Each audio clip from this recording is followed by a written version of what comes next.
What is up, beautiful people? And woo, I got some good news, some great news, some pretty shitty scandals, and of course I bought NIO stock again.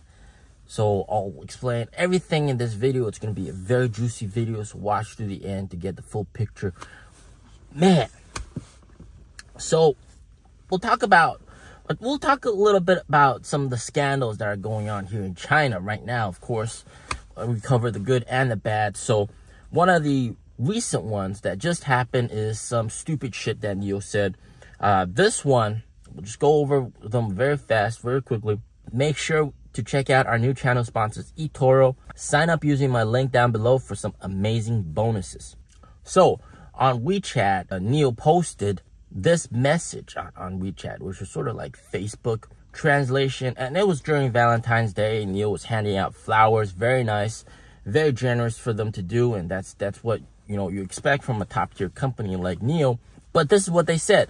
They said, translation, and you guys can translate this if you want, translate it yourself. And I quote, translation, most men receive their first set of flowers at their graves. Come to a NIO space to get some free flowers. What the hell were they smoking, man? I need a hit of that.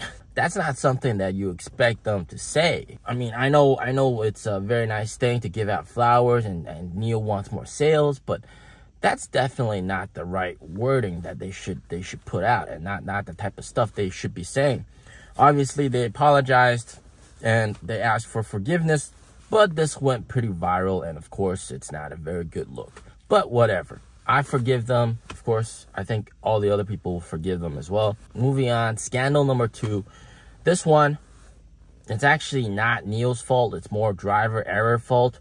You guys may know a test drive vehicle collided with pedestrians in Shanghai, and that ended up killing a mom and severely injuring a child.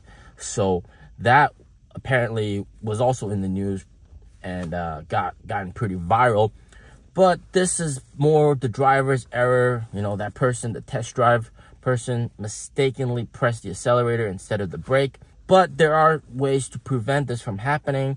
Of course, with my casual conversation with the NIO manager, he told me he's had this situation almost happen to him many, many times. Because a lot of people aren't expecting the powerful acceleration that NIO has. And some of them are pretty new to driving. But he told me every time, he has his hand over here on the center console. And then when he needs to, right, he can long press this P button, the park button, and then that'll brake the car immediately. So obviously that NIO fellow, that NIO sales rep, didn't do this operation, or probably forgot or couldn't do it in time to prevent this accident. It's just unfortunate, but it has nothing to do with NIO. It's just the driver's fault. End of story. We're not going to talk about that ever again. Moving on. Third scandal. How many scandals do we got to go through, man? Shit. So third scandal. This is in another city, a third-tier city. One NIO apparently had brake malfunction, and this is actually legit brake malfunction when he was driving, and he couldn't press the brakes. The brakes were solid, hard, and he ended up crashing the car. Now, what's really interesting, because we might think, hey, this might be also driver error, which we all kind of suspect at first, but when they get the data out of the car, the data displayed that the driver was not in the seat when he was driving. Like, what? How is that possible? How do you drive the car without being in the seat? So clearly something went wrong on this part, and then they also that NIO owner went to the official government to issue a complaint, and then the government dispatched people to get some answers from NIO, and also the NIO general manager actually of that city came out and actually spoke out and then tried to explain the situation. But of course it was more like to dodge the situation.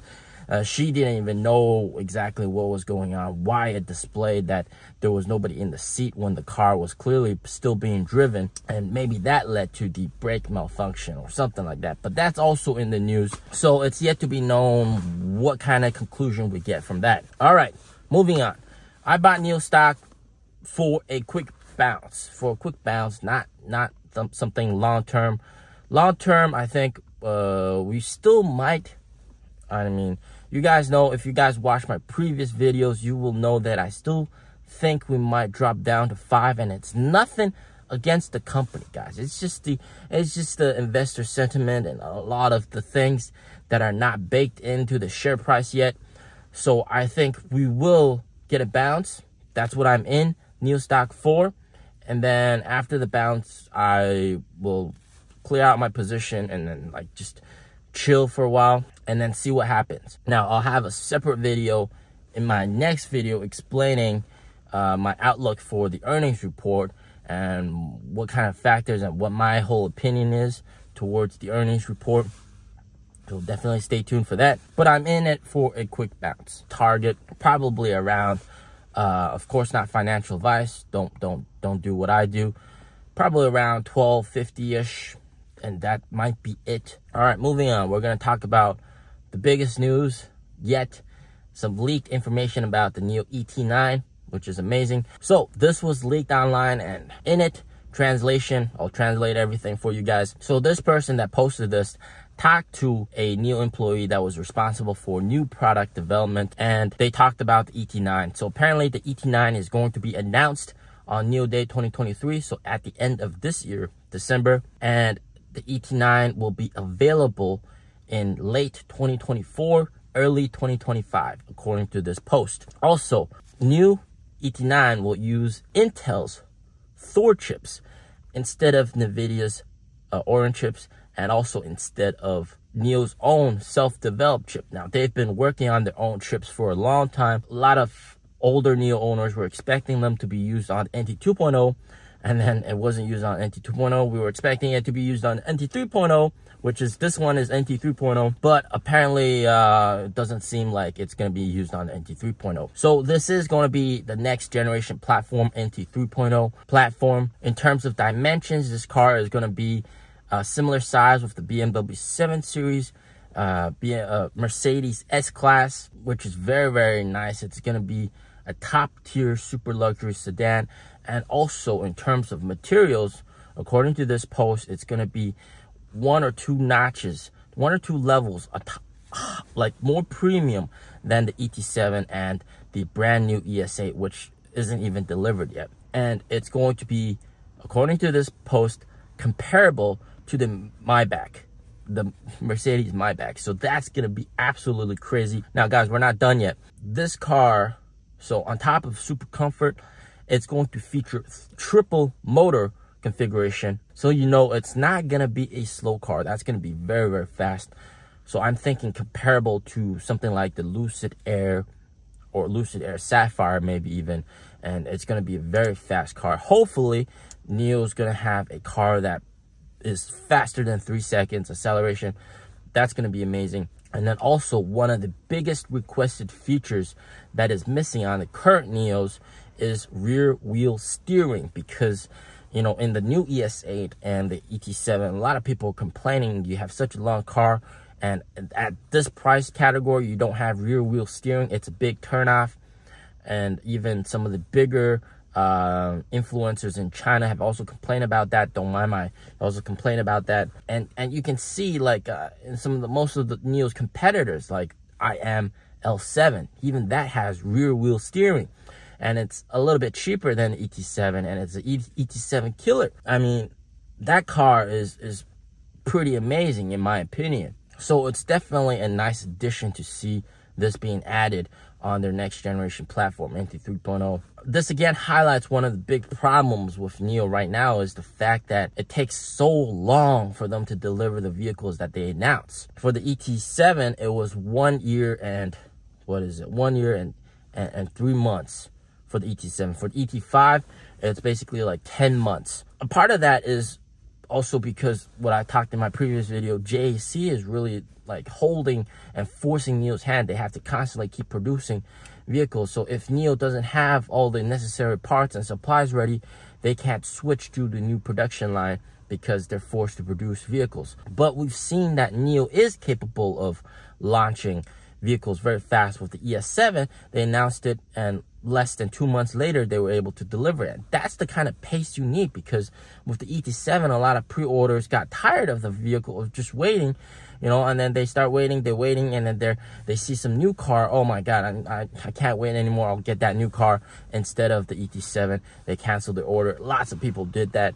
One of the big YouTubers, Danny Data, which I follow as well because there's a lot of insight on his channel, Chinese of course, he pre-ordered the ET7, canceled it because the wait was too long. And what you're seeing right now is also like the ES8, right? The new ES8 just got launched, and right as soon as that happened in December, ES7 orders got canceled, because what you're seeing is ES7 buyers can actually afford and reach and pay a little bit extra and get the ES8, which is much more bang for the buck. But that also means that NIO doesn't deliver as many premium NT 2.0 SUVs until the ES8 gets delivered in around June. I mean, they really need to shorten the time between announcement and deliveries. I mean, even the EC7, it was announced, not delivered yet, and then there's already news about the EC6, the brand new EC6. I mean, like, come on, like, people are always stuck in this loop, like, oh, we're gonna pre-order the newest car, and then we're gonna wait. And before we take delivery, oh, there's another new car that got announced. We're gonna pre-order that. Cancel my original pre-order. Wait. We're just constantly waiting, man. So this is very, very bad for NIO to have such a long time between announcement and delivery, and this really needs to be shortened down. And we're seeing, and also, if you do that, you know, people can't change their minds, right? They already taken delivery of the car. So that's definitely something NIO needs to fix on, and just my honest opinion. Also, I've seen many posts on the NIO app, people complaining the same thing. Are you excited for the ET9? Let me know in the comments down below. Don't forget to check out eToro and sign up with them. Stay safe, stay healthy. Peace out.